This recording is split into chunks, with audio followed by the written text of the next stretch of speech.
Here's something that almost nobody talks about honestly. There is a moment, a specific moment, when the way money works in your life completely changes. Not because you did something different, not because you got smarter or luckier, but because money itself started doing something it could never do before. That moment is when you cross $100,000 saved or invested.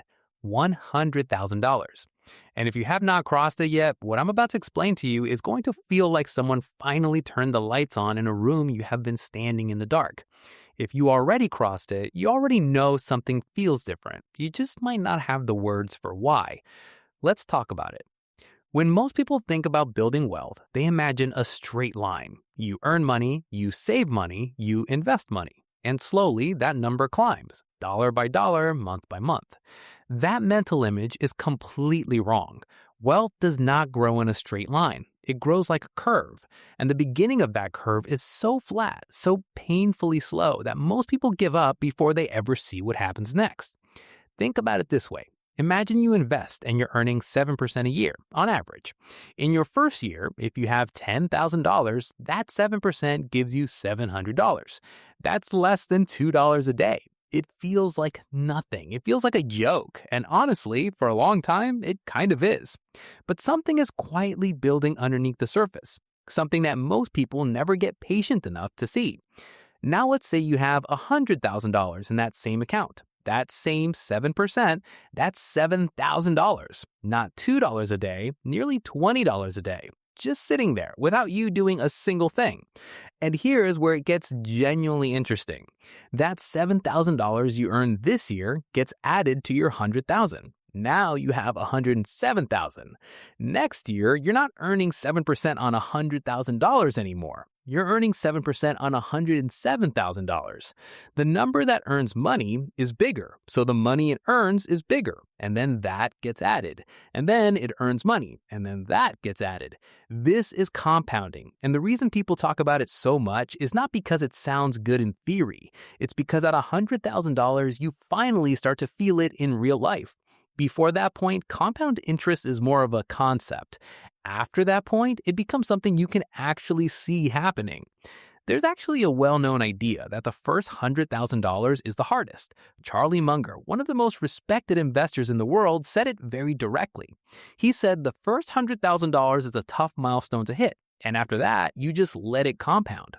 Why is it the hardest? Because in the early years, your own savings rate is doing almost all of the work. The market, the interest, the growth, none of that is moving fast enough to matter much. So everything depends on your discipline, your consistency, your ability to keep going when it feels pointless. That's a psychological battle as much as a financial one. Most people lose that battle not because they're bad with money. They lose it because they can't see the payoff. They can't feel the momentum, so they stop. But when you get past that line, two things shift at the same time. First, your money starts contributing more to your growth than you ever expected. The returns stop feeling symbolic and start feeling real. You start seeing month-over-month movement that actually matters. And second, and this one is less talked about, your relationship with risk changes. When you have very little saved, every financial decision feels high stakes.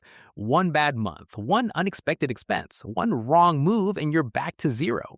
That fear is not irrational. It's completely reasonable because the margin for error really is that small. But once you have a real base of savings and investments, the math of risk changes. A 10% drop on $5,000 is $500. That might genuinely hurt your life. A 10% drop on $100,000 is $10,000. That's a bigger number, but you also have so much more time and breathing room to let it recover. And history shows over and over that markets recover. So psychologically, you become more stable. Not reckless, just more grounded. And that stability leads to better decisions. And better decisions lead to better outcomes. It becomes a cycle that works in your favor. Now, here's the part I want you to sit with. The journey from $0 to $100,000 teaches you things you can't learn any other way. It teaches you to delay gratification consistently. Not once, not occasionally, consistently. It teaches you the difference between what you want right now and what your future self actually needs. It teaches you how to build a habit that feels invisible for years before it starts producing results you can see. That's not a small lesson. That's not some motivational thing people say. Those are the exact lessons that determine whether someone builds lasting financial security or whether they keep starting over. Because here's a truth about wealth that no one really wants to hear.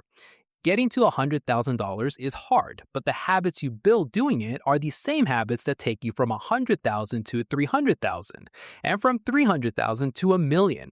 The game changes, but the player has to be ready for it. There's another shift that happens at this point that's worth understanding. Before $100,000, you're mostly in a savings mindset. You're focused on not spending, on cutting back, on protecting what you have. After $100,000, you can begin shifting into a growth mindset. You start thinking not just about protecting money, but about how money can work harder while you do the same things you've always done. This is where conversations about asset allocation actually matter. This is where the difference between a low yield savings account and a diversified investment account becomes meaningful in your everyday life. Before, those conversations are still worth having. But after, the impact of those decisions is something you feel in actual dollar amounts. That shift in thinking from protecting to growing is one of the most meaningful financial transitions a person can make. So, what does all of this mean for you, wherever you are right now? If you haven't hit $100,000 yet, the most important thing to understand is this. The early years are supposed to feel slow. That slowness is not a sign that something is wrong. It's the cost of admission for everything that comes after. The people who make it through that phase are not financially smarter.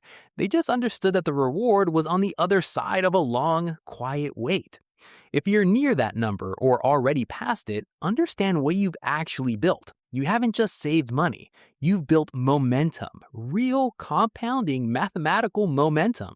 And that's something that begins working whether you're paying attention or not.